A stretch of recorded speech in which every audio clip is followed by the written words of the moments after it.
ക്രിസ്തുവിലുള്ള എന്റെ പ്രിയ സഹോദരീ സഹോദരന്മാരെ, വിശുദ്ധവാരത്തിലേക്ക് കടക്കുമ്പോൾ പീഡാനുഭവത്തിന് ഏതാനും ദിവസങ്ങൾക്ക് മുമ്പ് സുവിശേഷം നമ്മെ ബെഥാനിയയിൽ ഒരു നിശബ്ദ അത്താഴത്തിലേക്ക് കൊണ്ടുവരുന്നു. യേശു അവിടെ തന്റെ സുഹൃത്തുക്കളോടൊപ്പമുണ്ട്. മാർത്ത ശുശ്രൂഷ ചെയ്യുന്നു. മരിച്ചവരിൽ നിന്ന് അടുത്തിടെ ഉയർത്തെഴുന്നേറ്റ ലാസർ മേശപ്പുറപ്പ് ചാരിക്കിടക്കുന്നു. മറിയ അതിശയിപ്പിക്കുന്ന ഒരു കാര്യം ചെയ്യുന്നു. അവൾ ഒരു റാത്തൽ ശുദ്ധമായ നാർഡെടുക്കുന്നു. അപൂർവവും വിലയേറിയതുമായ സുഗന്ധദ്രവ്യം, 300 ദിനാറി വിലയുള്ളത്. ഒരു തൊഴിലാളിയുടെ മുഴുവൻ വർഷത്തെ വേതനമാണിത്. അവളത് മുഴുവൻ യേശുവിന്റെ പാദങ്ങളിൽ ഒഴിക്കുകയും തന്റെ മുടികൊണ്ട് തുടയ്ക്കുകയും ചെയ്യുന്നു. അവൾ അവന്റെ തലയിൽ അഭിഷേകം ചെയ്യുന്നു എന്നും മത്തായിയും മർക്കോസും കൂട്ടിച്ചേർക്കുന്നു. വീട് മുഴുവൻ മധുരമുള്ള സുഗന്ധം കൊണ്ട് നിറഞ്ഞിരിക്കുന്നു. ഇത് അതിരുകടന്നതും എളിമയുള്ളതുമായ ആരാധനയാണ്.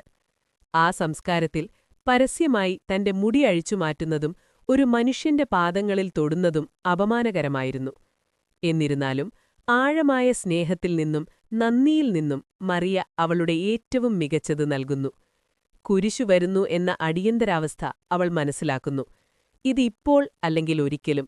അവളുടെ പ്രവൃത്തി യേശുവിനെ ശവസംസ്കാരത്തിന് ഒരുക്കുകയും പെസഹ വ്യാഴാഴ്ച അവൻ നടത്തുന്ന കാൽ കഴുകലിനെ മുൻനിഴലാക്കുകയും ചെയ്യുന്നു. എന്നാൽ യൂദാസ് ഇസ്കരിയോത്ത് എതിർക്കുന്നു. ഈ തൈലം 300 ദിനാറിക്ക് വിറ്റ് ദരിദ്രർക്ക് കൊടുക്കാഞ്ഞതെന്തുകൊണ്ട്? യോഹന്നാൻ 12:5. അത് ഭക്തിയുള്ളതും ന്യായയുക്തവുമായി തോന്നും. എന്നിട്ടും സുവിശേഷകൻ നമ്മോട് സത്യം പറയുന്നു. യൂദാസിന് ദരിദ്രരെക്കുറിച്ച് താൽപ്പര്യമില്ലായിരുന്നു. സാധാരണ പണച്ചഞ്ചിയിൽ നിന്ന് മോഷ്ടിച്ച ഒരു കള്ളനായിരുന്നു അവൻ. വാക്യം 6. യേശു ഇത്രയും വിലയേറിയ ഭക്തിക്ക് യോഗ്യനാണെന്ന് വിശ്വസിക്കാത്തതിനാൽ മറിയയുടെ സമ്മാനത്തെ പാഴായത് എന്നു മായൻ എൻ വിളിച്ചു. യേശു മറിയയെ ശക്തമായി ന്യായീകരിക്കുന്നു. അവളെ വെറുതെ വിടൂ. എന്റെ ശവസംസ്കാര ദിവസത്തിനായി അവളിത് സൂക്ഷിച്ചുവച്ചിരിക്കുന്നു.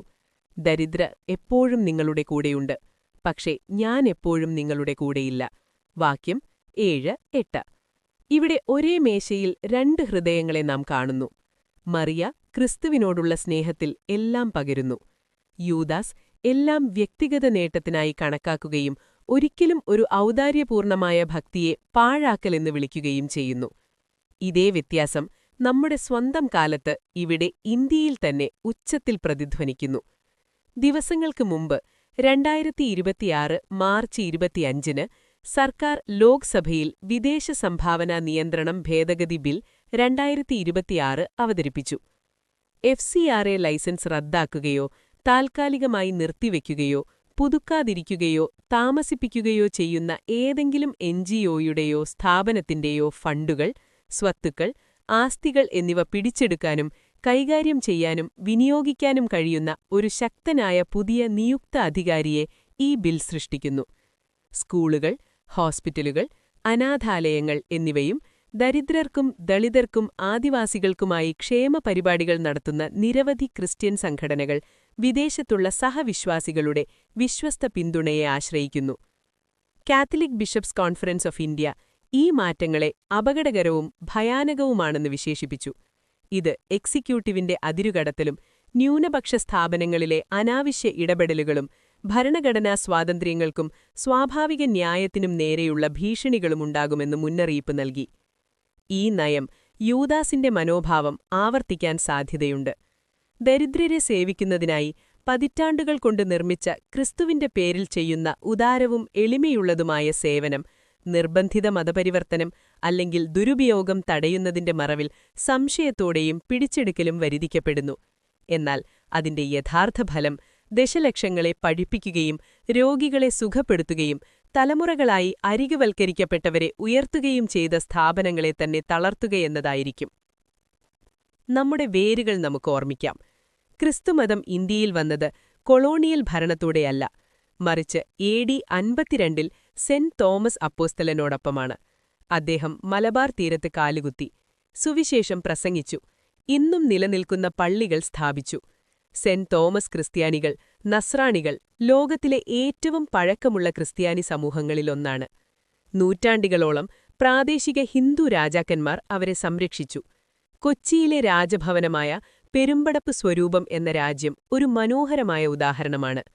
ഈ ഭരണാധികാരികൾ സെന്റ് തോമസ് ക്രിസ്ത്യാനികളെ ബഹുമാനിക്കുകയും അവർക്ക് പദവികൾ നൽകുകയും അവരുടെ ബിഷപ്പുമാരെ സഹായിക്കുകയും ചെയ്തു.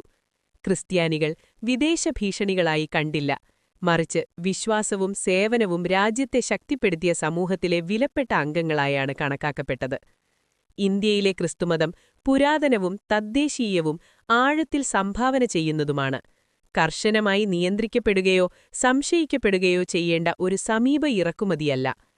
യേശു മറിയയുടെ ചിലവേറിയ ആരാധനയെ പ്രതിരോധിച്ചു. ഇന്ന് തന്റെ സഭയുടെ ചിലവേറിയ സേവനത്തെ അദ്ദേഹം പ്രതിരോധിക്കും.